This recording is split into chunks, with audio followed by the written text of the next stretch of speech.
नमस्कार। अब की बार जो वैकेंसी आई है ये उत्तर प्रदेश में आई है और ये जो वैकेंसी है इसमें बस उत्तर प्रदेश के लोग तो भरेंगे ही भरेंगे, बल्कि ऑल ओवर इंडिया के लोग भर सकते हैं। और इसमें जो भी क्वालिफिकेशन चाहिए, मिनिमम आपको ग्रेजुएशन होना चाहिए। सैलरी बहुत बेहतरीन है और सीट की बात ही नहीं मत करिए, क्योंकि सीट भी बहुत अधिक है। बस एक ही चीज़ इसमें कमी है कि इसमें फॉर्म भरने की तिथि कम है, यानी कि बहुत कम टाइम आप लोगों को मिला है भरने के लिए। तो आइए एक एक चीज़ को स्टेप बाई स्टेप देखते हैं। तो सबसे पहले ये जान लीजिए कि ये आपकी वैकेंसी हो गई। इसमें इस वैकेंसी को पुरुष और महिला दोनों लोग भर सकते हैं, लेकिन कमांडर पीएससी को बस पुरुष भर सकते हैं और उप निरीक्षक सशस्त्र पुलिस को बस पुरुष भर सकते हैं। इसी तरीके से ये सारा चीज़ आपको दिया, ये सब देख लीजिएगा, क्योंकि इसके बारे में डिटेल में बताएंगे तो काफ़ी वीडियो लंबा हो जाएगा और हम नहीं चाहते हैं कि आपका टाइम वेस्ट किया जाए। तो देखिए, वेतन की यदि बात करेंगे तो वेतन बहुत बढ़िया मिलने वाला है। पे जो ग्रेड है वो 9300 रुपये से लेकर 38,800 रुपये है, और ग्रेड पे की बात करेंगे तो 4200 रुपये है। इसमें आरक्षित के यानी कि यूआर कैटेगरी के जो लोग हैं उनके लिए 1705 सीट है और ईडब्ल्यूएस के लिए 422 सीट है। इसी तरीके से अन्य पिछड़ा वर्ग के लिए कितना है, 1143 है, और अनुसूचित जाति के लिए 890 है, और अनुसूचित जनजाति के लिए कितना है, 42 है। टोटल मिलाकर 4242 सीट होती है, जो कि अपने आप में बहुत ही बेहतरीन सीट समझी जाती है। उसी तरीके से जो केवल पुरुषों के लिए है, कमांडर पीएससी, इसके लिए भाई सीट यहाँ पर दिया गया, देख लीजिएगा अच्छे से। थोड़ा सा और यदि हम लोग आगे चलेंगे तो आप लोग फिर से यहाँ से देखिएगा, अलग अलग तरीके के केवल जो ये पुरुषों के लिए आप लोग ये देख लीजिएगा, क्योंकि इसके बारे में डिटेल में बताएंगे नहीं तो टाइम ज़्यादा लगेगा। ठीक इसी तरह से नीचे में आएंगे तो यहाँ पर महिला बटालियन यानी बस केवल और केवल लेडीज भर सकते हैं, उनके लिए सीटों की संख्या यहाँ पर दिया है।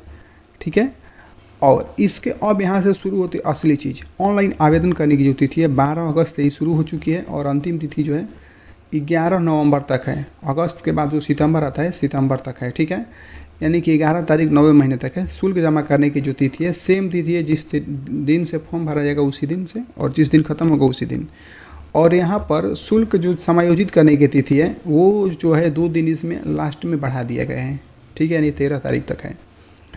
इसके बाद यहाँ पर जो लोग भी आएंगे तो यहाँ पर यदि फ़ी की बात करेंगे तो चाहे आप सामान्य कैटेगरी से आते हैं ईडब्ल्यूएस से, या अत्यंत पिछड़ा वर्ग से आते हैं तो आपको 500 रुपये देना है। कितना रुपये देना है, 500 रुपये। इसको छोड़कर अनुसूचित जाति या अनुसूचित जनजाति के लिए 400 रुपये देने हैं। यहाँ पर साफ साफ लिखा है कि वो भारत का नागरिक होगा तो फॉर्म भर सकता है, यानी कि ऑल ओवर इंडिया के लोग भर सकते हैं। वैसे अदर स्टेट अदर कंट्री के भी लोग भर सकते हैं, पर यहाँ पर कुछ कंडीशन उसको पढ़ लीजिएगा। अब देखिए, शैक्षिक अर्हता की बात करेंगे तो किसी भी विश्वविद्यालय से ग्रेजुएट की उपाधि लिया हो, यानी स्नातक किया हो, या सरकार द्वारा मान्यता प्राप्त, मतलब ग्रेजुएट के हिसाब से ही कोई यदि आपके पास डिग्री है उसी के लेवल का, तो आप इस फॉर्म को अप्लाई कर सकते हैं। ठीक है, इसके अलावा आवेदन करते समय आपकी जो शैक्षिक योग्यता है अवश्य धारित करनी चाहिए।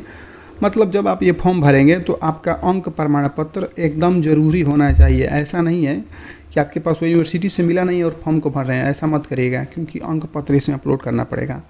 एज की बात करेंगे तो मिनिमम एज इसमें 21 बरस है, और इसमें डेट भी आपको दिया है, और 28 बरस तक, यानी कि आपका उम्र 21 बरस से लेकर 28 बरस तक है। नॉर्मली इस फॉर्म को भर सकते हैं। अभी हम नीचे बताएंगे कि छूट किसको किसको कैसे मिलने वाला है। ठीक है, तो सबसे पहले जान लीजिए कि जिसका डेट ऑफ बर्थ 2/7/1997 से लेकर 1/7/2024 के बीच में मतलब है, तो आप लोग इस फॉर्म को भर सकते हैं। ठीक है, और अब थोड़ा ये देख लीजिए कि जो सामान्य कैटेगरी के लोग हैं उनके लिए छूट ये मिला है। ठीक है, डेट ऑफ बर्थ यहाँ पर लिखा है, आप लोग खुद समझ सकते हैं, समझदार आदमी हैं। उसी तरीके से यहाँ पर अनुसूचित जाति और जनजाति के लिए 5 बरस मिल रहा है प्लस 3 बरस, यानी 8 बरस का उनको छूट मिल रहा है। इस तरीके से करते करते अत्यंत पिछड़ा अन्य पिछड़ा वर्ग के लिए 5 बरस प्लस 3 बरस का मिल रहा है, यानी कि 1989 से लेकर 1989 से लेकर 2004 तक आपका डेट ऑफ बर्थ है, तो इस फॉर्म को भर सकते हैं। ठीक है, इस तरीके से आप इस चाहेंगे तो फॉर्म को भर सकते हैं। या उत्तर प्रदेश के अभ्यर्थियों की जो उत्तर प्रदेश के कर्मचारी जो हैं उनके लिए 5 बरस का अतिरिक्त छूट मिल रहा है, और 3 बरस का और मिल रहा है, यानी उनका भी डेट ऑफ बर्थ यही सेम चीज़ दिया हुआ है। ठीक है, इसी तरीके से नीचे भी आएंगे तो बहुत सारा चीज़ दिया हुआ है, और थोड़ा सा नीचे आने पर आपको ये चीज़ पता चलेगा। ठीक है, कि जो भी आपका एग्ज़ाम होने वाला है भाई, तो उसमें सामान्य हिंदी होगा, संविधान और सामान्य ज्ञान होगा, संख्या मतलब मैथ होगा और रीजनिंग होगा। सबके जो प्रश्नों की संख्या है 40 होगी। कुल मिलाकर प्रश्नों की संख्या कितना हो जाएगी, 160, और मैक्सिमम नंबर की बात करेंगे तो ये हो जाएगा 400 नंबर। ठीक है, और आगे चलेंगे यदि हम लोग तो स्टेप बाय स्टेप देखेंगे तो आपका जो भी परीक्षा होना है भाई 2 घंटे का होने वाला है, 120 मिनट, और 120 मिनट में कुल संख्या प्रश्नों की कितना रहने वाला है भाई 60 रहने वाले, यानी 160 मिनट में कुल प्रश्न रहेगा 160 और जो टाइम मिलेगा 120 मिनट का। ठीक है, तो इस तरीके से आप लोग ये समझिए कि जो भी आपको एडमिट कार्ड आएगा या जो भी कुछ होगा वो ये वाला जो वेबसाइट है इसी से आपको एडमिट कार्ड डाउनलोड करना है, दूसरा वेबसाइट यूज मत करिएगा। ठीक है, आगे देखते हैं, एकदम एक एक लाइन को हम बता देंगे जो कि आपके लिए बहुत इंपॉर्टेंट है। अब यहाँ पर बात करते हैं फिजिकल की। ठीक है, तो हाइट की बात करते हैं तो चाहे आप सामान्य कैटेगरी से हैं यानी अन्य पिछड़ा वर्ग से हैं या अनुसूचित जातियों के पुरुष के लिए मिनिमम जो है एज जो मतलब हाइट जो होना चाहिए 1.68 होना चाहिए सेंटीमीटर। ठीक है, अनुसूचित जनजाति के लिए पुरुषों की जो होना चाहिए भाई कितना होना चाहिए 160, यानी कि अनुसूचित जनजाति के जो लोग हैं उनके लिए 160 रहेगा तो काम चल जाएगा। चेस्ट जो है 5 सेंटीमीटर का मिनिमम फुलाना है, 79 सेंटीमीटर का होना चाहिए, फुलाने के बाद 84 होना चाहिए यानी, और 77 सेंटीमीटर तक बिना फुलाए और 82 होना चाहिए। कुल मिलाकर ये है कि जो अनुसूचित जनजाति के हैं उनका 77 से 82 होना चाहिए। ठीक है, 5 सेंटीमीटर का फुलाव अनिवार्य है, यानी कि आप उससे कम फुलाते हैं तो बाहर हो जाएंगे, ये बात आप भी जानते हैं। अब यहाँ पर बात करेंगे सबके लिए भी अलग है।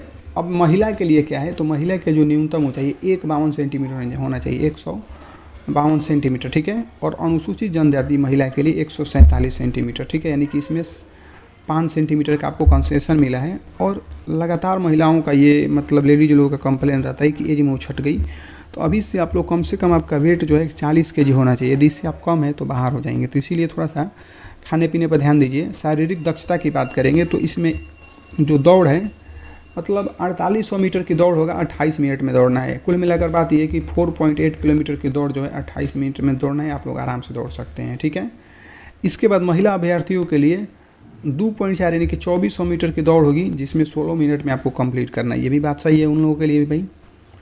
आगे यदि आप देखेंगे, ठीक है, तो थोड़ा सा नीचे आएंगे तो आपको मेन जो चीज़ हम पहले ही बोले हैं कि वही हम बताएंगे, बाकी कुछ हम बताएंगे नहीं।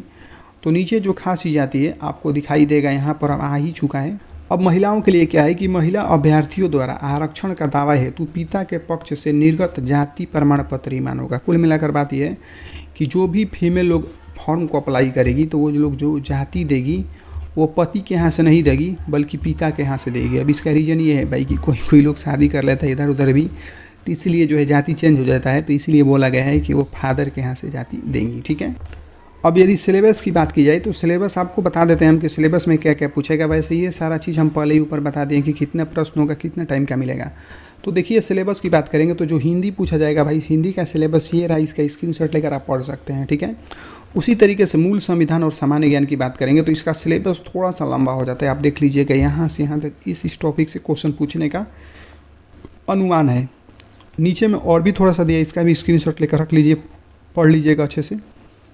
अब यहाँ पर मैथ की बात करेंगे तो मैथ इंग्लिश और हिंदी दोनों में दिया है, इसीलिए ये लंबा लग रहा है। ठीक है, ये मैथ का पोर्शन हो गया। ओके, अब थोड़ा सा आ जाएंगे तो रीजनिंग की बात करेंगे तो रीजनिंग का जो भी सेशन चालू होता है ये भी इंग्लिश और हिंदी दोनों में दिया है। ठीक है, इसका भी आप स्क्रीनशॉट ले लीजिए। तो यहाँ तक आप आएंगे तो आपका ये सिलेबस लगभग कंप्लीट हो जाता है। और इस तरीके से आपकी चीज़ आपको कहना चाहेंगे कि आप अच्छे से तैयारी करिए, कम से कम 10-10 घंटे पढ़िए और आराम से किसी क्लास को ज्वाइन करिए। उसके साथ में यही कहेंगे कि यदि आप वीडियो को देख रहे हैं और चैनल को सब्सक्राइब नहीं किए तो चैनल को सब्सक्राइब करिए। मिलते हैं किसी अन्य वीडियो में। जय हिंद।